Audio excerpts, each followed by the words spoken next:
We begin this hour with new developments in the murder of Lindsay Buziak. It's been more than 4 years now since the young realtor's unsolved death in Saanich.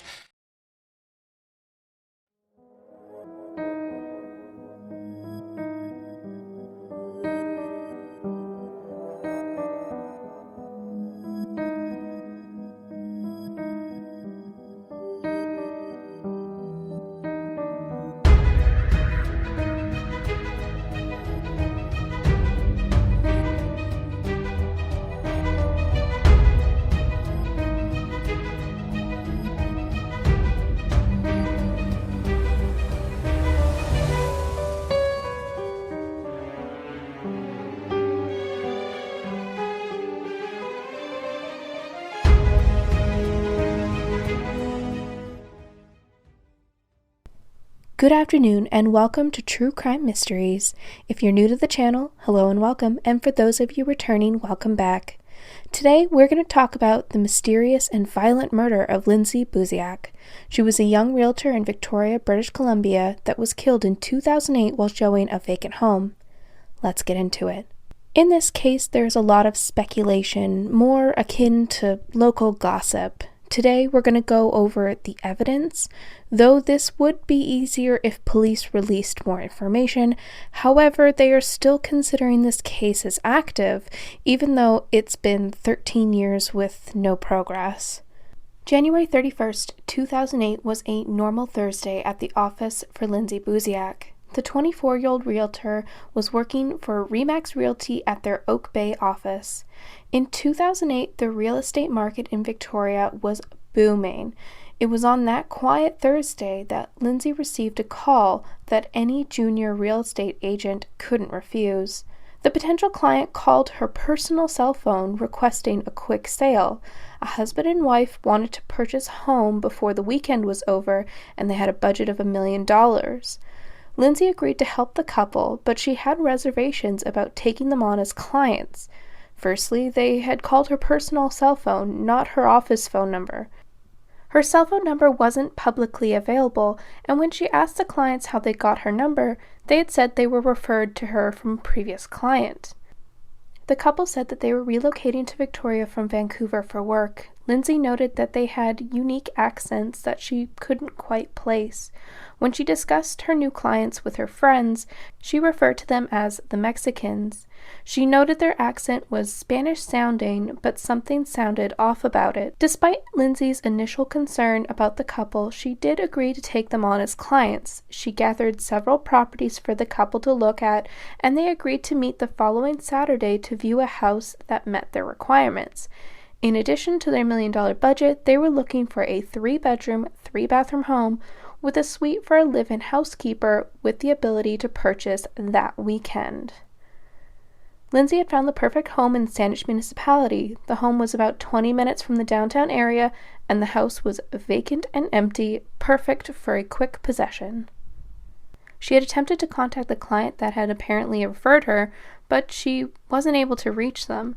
She couldn't shake the oddity that she had been cold called on her cell phone with such a big opportunity. Although it wasn't unheard of, $1 million quick sales weren't often seen in her office. She wasn't sure why they had reached out to her specifically.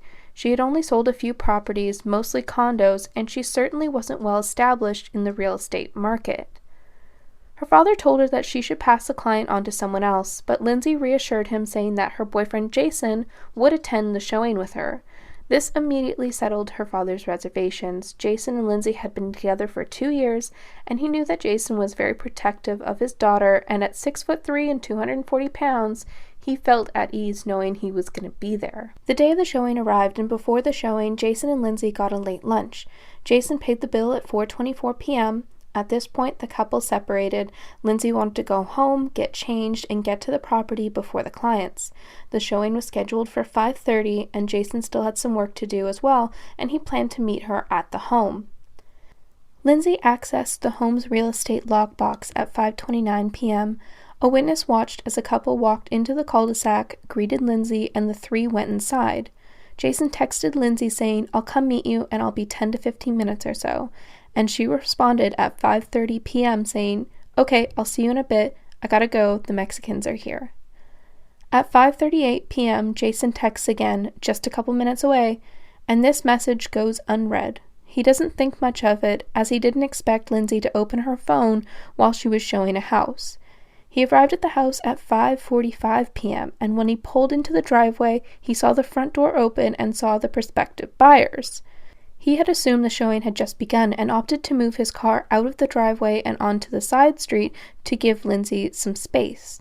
Jason had a friend with him in the car. He had picked him up on the way, and the two had planned on playing hockey after the showing. The two men waited another 10 minutes before getting out of the vehicle and approaching the house. They went to the front door and found it to be locked. Jason could see Lindsay's shoes through a glass pane in the front door. Jason called 911 at 6:05 p.m. The men walked around the house and looking through windows and calling Lindsay. Jason boosted his friend over the fence into the backyard, and there they saw the patio door slightly open.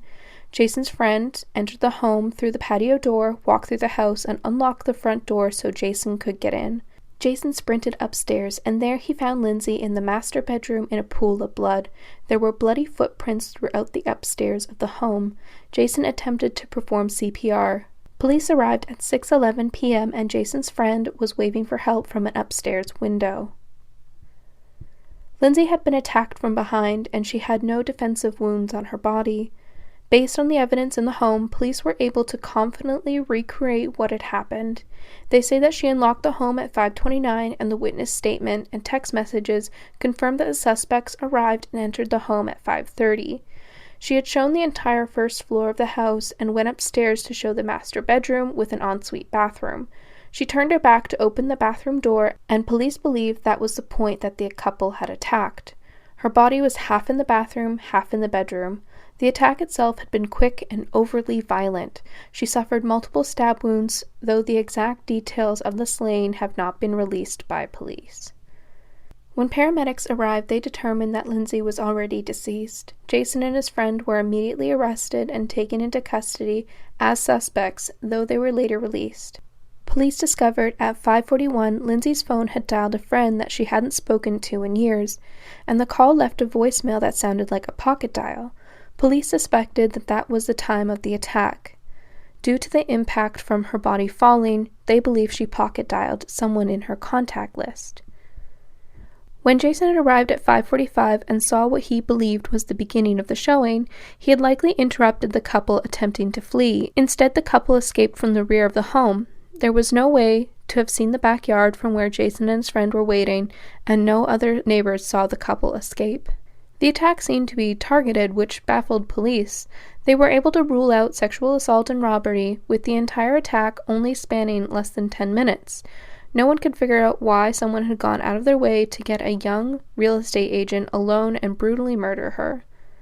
Jason and his friends were released. They both had solid alibis. There was CCTV footage of Jason picking up his friend at an auto body shop at 5:30. The police instead decided to focus their efforts on identifying the couple that Lindsay had been in contact with. The couple was described as a tall Caucasian man that was well-dressed, medium build, 6 feet tall with dark hair, and the woman was in her mid-30s to 40s with short blonde hair and was wearing a distinctly patterned dress. Which side of the door was going on when the door opened for you? Right where the door. So I'll do that. So I know where we're going. So he opens it like this. Does he open it all the way, or you just? He unlocked the door. Okay, he unlocks it. Yeah. So I unlock it. Okay, it's unlocked. I just opened it. Okay. So I don't know if his hand. I know that because I heard it unlock. Okay. The second he unlocked it, I pushed it open. Okay. He was already in front of me. Yeah. And I said, I'm running upstairs. Okay. And I was yelling. I'm like, Lindsay, Lindsay, Lindsay. And where did Cohen go? He went straight ahead. He went straight ahead. Yeah. Okay. So just hang on a sec there. Yeah. So he went straight ahead. Yeah. And you went running upstairs? Yeah. Okay, so let me go upstairs first, and then you can talk your way, go up the stairs, and then we'll go to the end, all right? Mm-hmm. You okay? Yeah. Okay.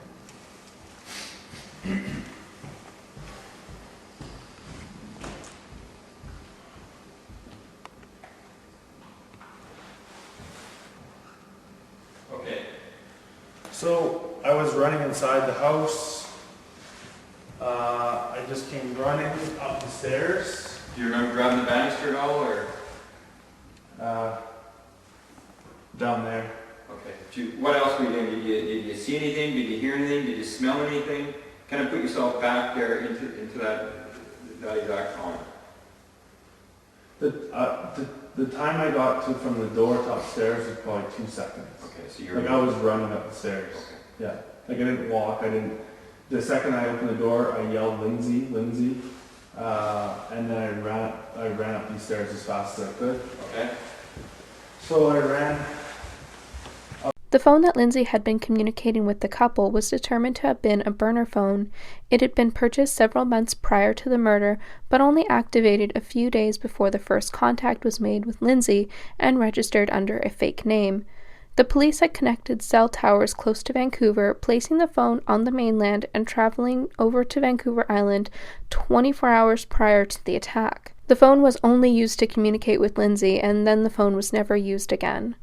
Due to lack of evidence found at the crime scene, the efficiency, the planning, and the careful execution of the murder, police explored the idea that the couple had been paid specifically to target and murder Lindsay.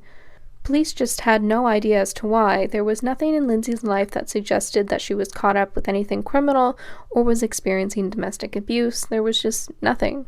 6 weeks prior to the murder, Lindsay had gone to Calgary, Alberta, to see her father.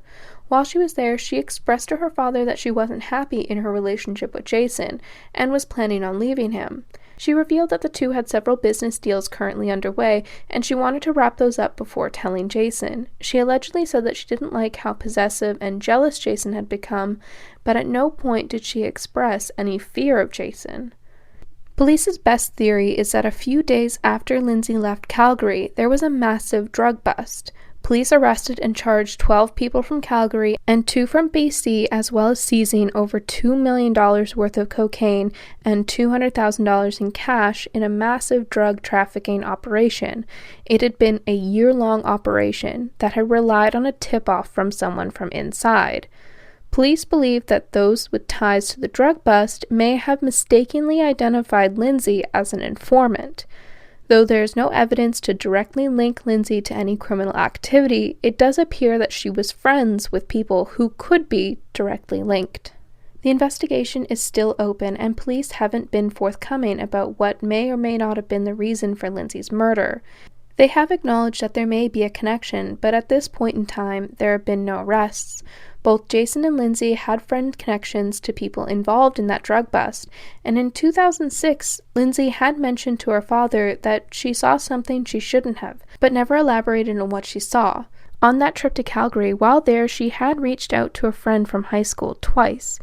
It stood out because it wasn't someone she regularly kept up with, and the person also lived in Victoria, so it was odd that she was reaching out to them while she was in another province.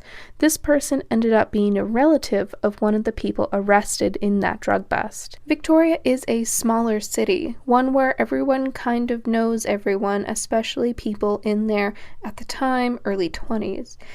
It wasn't exactly clear how close Lindsay was to those involved with the drug bust, but both she and Jason can be socially connected, and in Vancouver, police have been able to link the housing industry as a haven for money laundering for illegal activities. It might not be a stretch to broaden the scope and say that may have a similar connection to the housing market on Vancouver Island.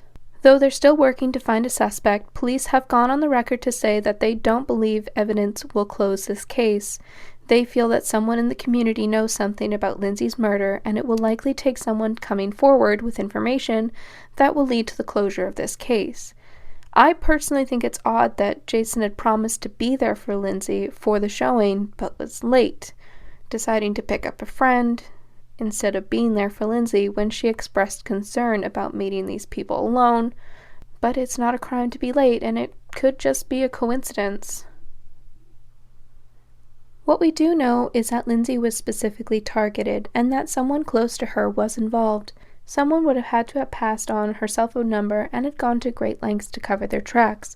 Lindsay's father continues to keep her story in the media, and in February of 2021, police announced that they would be working with the FBI and re-examining the evidence collected at the crime scene to see if any advances in technology can pull up new leads. They even said they're looking into reverse family genealogy to source a potential new suspect. My name is Constable Marcus Anastasiades, and I am the Public Information and Communications Officer with the Saanich Police Department. I am here today to update you on our efforts in the investigation into the murder of Lindsay Buziak. Our tight-knit community wants to understand what happened to Lindsay 13 years ago, as we are all connected to what happens in this area. To find those answers, we have established a task force comprised of new investigators who are taking a fresh look at the case. The task force has obtained the assistance from the FBI and continued support from the RCMP. Both agencies have provided valuable assistance in the development of new leads and forensic evidence. Well, that's going to be it for this video. Thank you so much for tuning in and hanging out to the end. As always, please give this video a thumbs up if you like the content and subscribe for more if you haven't already. If you've done all that and want to support me in the channel, we have channel membership to get early access, members only content, and more. We also have merch, other goodies in the description box, as well as links to all my socials. But until then, I will see you all in the next one. Bye for now.